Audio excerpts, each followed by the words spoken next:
Bonjour à vous deux, merci d'être là et de m'accorder du temps.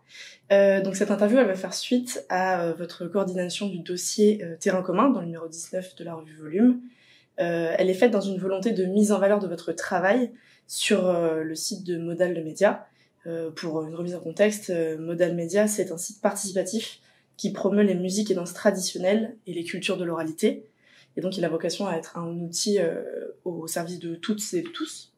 Donc cette interview va faire un focus sur l'article autour du renouveau de la scène traditionnelle en Espagne, notamment à travers la figure de Rodrigo Cuevas. Du coup, je vous invite tout d'abord à vous présenter en quelques phrases, histoire de contextualiser. Je m'appelle Marta Amico, je suis maîtresse de conférences à l'université de Rennes 2. Je suis ethnomusicologue. Je travaille plus particulièrement sur les musiques du Mali. Je travaillais sur la musique qu'on dit Touareg, donc du désert du Sahara, et sur les formes d'intégration de cette musique dans la world music. Donc, ce label qu'on utilise dans nos sociétés, aux musiques du monde d'ailleurs, c'est le label qu'on utilise dans nos sociétés pour classer toutes les musiques qu'on peut appeler aussi ethniques, folkloriques, traditionnelles, etc. Qu'est-ce que ça signifie de venir du désert du Sahara vers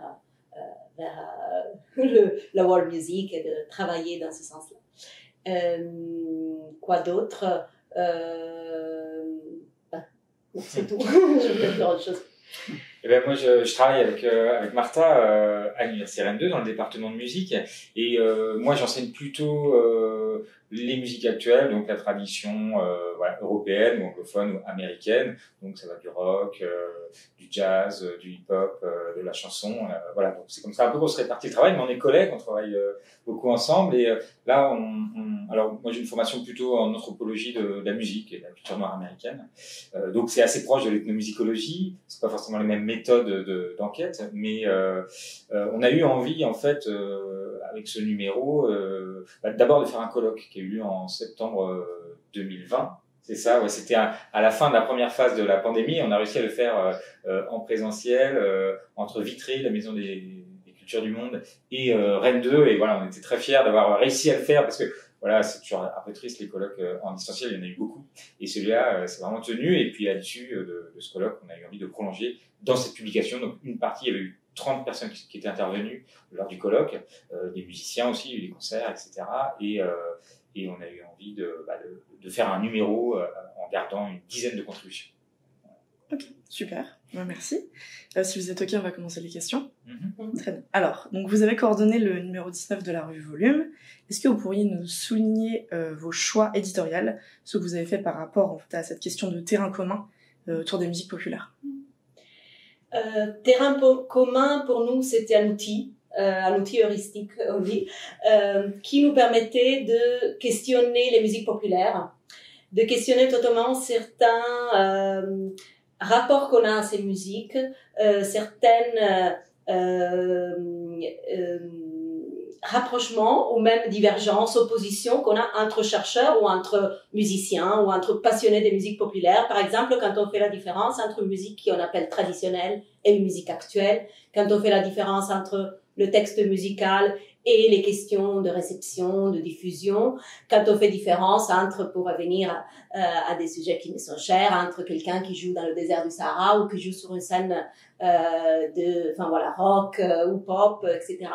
On se rendait compte que à la fois dans nos objets de recherche, mais aussi dans nos enseignements, dans les objets que nos étudiants avaient à la fac, dans les festivals où on allait, dans les occasions de musique auxquelles on participait, il y avait quelque part des objets communs, des passerelles, des ponts qu'on pouvait faire entre ces musiques qui pourtant restent, en tout cas à l'université, un peu séparées dans deux disciplines, l'ethnomusicologie d'une part, les musiques populaires ou les popular music studies d'autre part. Donc on voulait essayer de mettre ensemble des gens, des chercheurs qui ne se connaissent pas forcément, mais qui travaillent des objets communs, et aussi mettre ensemble ces objets-là. Vous verrez qu'il y a des articles sur Rodrigo Cuevas en Espagne, sur les musiques mandingues en Afrique de l'Ouest, sur encore l'enregistrement et qu'est-ce que l'enregistrement signifie pour les disciplines de la musique. Donc, quelque part, c'est une manière de créer des ponts entre des objets qui pourraient paraître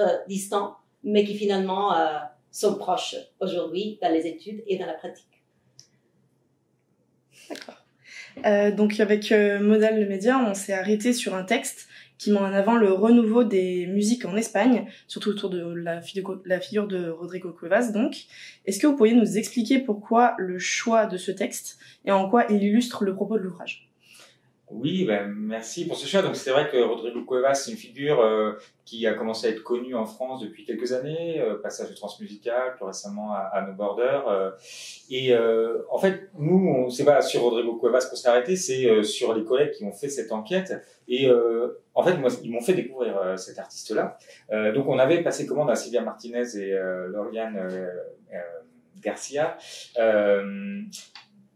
Justement de leur approche, parce que Silvia Martinez, c'est la fondatrice de la branche de recherche sur les musiques urbaines. En Espagne, ils utilisent le terme musique urbaine. En même temps, elle travaillait beaucoup avec ceux qu'on appelait les folkloristes en Espagne. Donc, elle semblait représenter cette volonté d'enjamber les barrières, voilà, pour travailler sur ces fameux terrains communs. Ils avaient publié un article dans une revue américaine, un petit peu assez conceptuel, et Rodrigo Cuevas n'était qu'un exemple. Et dans cette version qui est sortie en français, qu'on a traduit, Rodrigo Cuevas est un peu plus présent. Alors, pour ceux qui le connaissent, effectivement, il est présenté, notamment dans le programme des Transmusicales, quand il était passé il y a quelques années, comme un hidalgo queer, c'est-à-dire l'hidalgo, c'est voilà le macho man espagnol, mais queer. Donc on voyait bien toute cette espèce de brouillage des catégories. Alors c'était aussi un argument marketing, mais quiconque a vu une performance de Rodrigo Cuevas sait que c'est vraiment queer, quoi. Ses performances sont très fortes, très engagées, pleinement imprégnées du folklore asturien. Il est aussi passé par Barcelone, mais il vient des Asturies. Et sa musique, comme énormément de ces nouvelles musiques traditionnelles qui existent aujourd'hui, est le fruit de collaboration avec un beatmaker notamment, et de sonorités plus électro, quoi. Donc déjà sa musique était un objet un peu emblématique de notre projet de recherche. Ok. Est-ce que vous pouvez nous dire en quoi sa figure à Rodrigo Cuevas et cette réalité musicale vient questionner les musiques traditionnelles d'aujourd'hui? Ouais, je vais en dire un mot, et puis peut-être que Martha, tu pourras rebondir. En fait, dans l'article, ce qui est intéressant, c'est que c'est la question de c'est quoi être local, produire du local avec la musique. C'est-à-dire que la musique, c'est un discours, mais c'est aussi des sons qui nous parlent directement à l'émotion, et on peut ressentir un sentiment de localité simplement à l'écoute d'un timbre, d'une harmonie, d'un instrument, etc. Et l'article commence par dire, en Espagne, il y a une histoire de la production du sentiment du local. Et l'article distingue son intro, c'est ça, c'est 3 moments. Il y a d'abord le franquisme, ensuite la transition démocratique, les années 80-90, qui est un moment très fort culturellement en Espagne. Hein. On pense au cinéma avec Almodovar, etc. C'est comment il l'appelle, mais c'est un peu un renouveau, une nueva ola, culturel. Et puis un moment qui m'a étonné, ils ont dit, c'est le post-2008, après la crise de 2008, qui est un moment politique aussi très fort en Espagne. Alors, pour le dire rapidement, le moment franquiste, c'est bonne vieille tradition. C'est un peu l'équivalent du pétinisme, quoi. C'est-à-dire, les traditions comme ce qui s'oppose à la modernité, entendu comme décadence. Et c'est ce qui est stable, ce qui est authentique et ce qui est très conservateur. Mais c'était une définition descendante. C'était d'ailleurs des ligues patronales de femmes, d'hommes politiques aux responsabilités espagnoles qui s'occupaient de défendre une ligue folklorique espagnole et de définir ce qu'était la bonne culture traditionnelle espagnole à l'opposé d'influences néfastes, étrangères, etc., décadentes en quelque sorte. Et puis après arrivé la transition démocratique, où on s'est débarrassé du franquisme, mais là encore, l'article le montrera plus précisément que ce que je vais en résumer, mais là encore c'était aussi une définition descendante. C'est-à-dire qu'on a proposé une contre-idéologie de ce qu'étaient les identités régionales espagnoles, mais toujours un peu définies depuis le centre du pouvoir espagnol, même si celui-ci cette fois était de gauche. Et après 2008, il y a eu un mouvement par le bas, en fait. C'est ça que va incarner Rodrigo Cuevas, un mouvement par le bas où les identités régionales étaient été saisis dans leur dimension politique beaucoup plus horizontale, beaucoup plus participative, et voilà. Et donc bon, il y a toute une ethnographie qui est développée derrière, mais c'est vrai qu'apparemment il se passe plein de choses dans les Asturies, du côté d'Oviedo, du côté de Gijón, etc., où il y a des fêtes communales où en fait le politique, le local et le commun est défini au travers de performances musicales issues de ces répertoires traditionnels. Et c'est à partir de ça que Cuevas, lui, a pris ça. Et c'est ça qui est intéressant, c'est-à-dire que le côté queer de Rodrigo Cuevas, c'est pas juste, je vais moderniser ce répertoire, c'est que, en fait, il dit, ces répertoires sont fondamentalement queer, ou traversés par quelque chose de puissant qui déstabilise des idéologies descendantes. Et finalement, c'est vraiment en puisant dans ces répertoires, et en les revisitant, mais vraiment de l'intérieur, que il va essayer de faire émerger la queerness de ces mêmes répertoires. Si je peux résumer un peu le propos de l'article. Enfin, je sais pas comment tu le perçois, mais... Oui, ben, je peux... Effectivement, quand on pense musique traditionnelle espagnole, voilà, on va penser les traditions des Asturias, les traditions catalanes, etc. Bon, l'article montre comment quelqu'un comme Rodrigo Cuevas, en fait, utilise son art pour reproduire ces catégories ou ces imaginaires stéréotypés qu'on a de ces musiques, mais en même temps les subvertir, en fait, aller à l'encontre de ces catégories et quelque part en jouer pour recréer une sorte de modernité alternative, il l'appelle, où effectivement les traditions, enfin le disque dont il parle dans l'article, il s'appelle Courtiser la tradition, El cortejo de la tradition.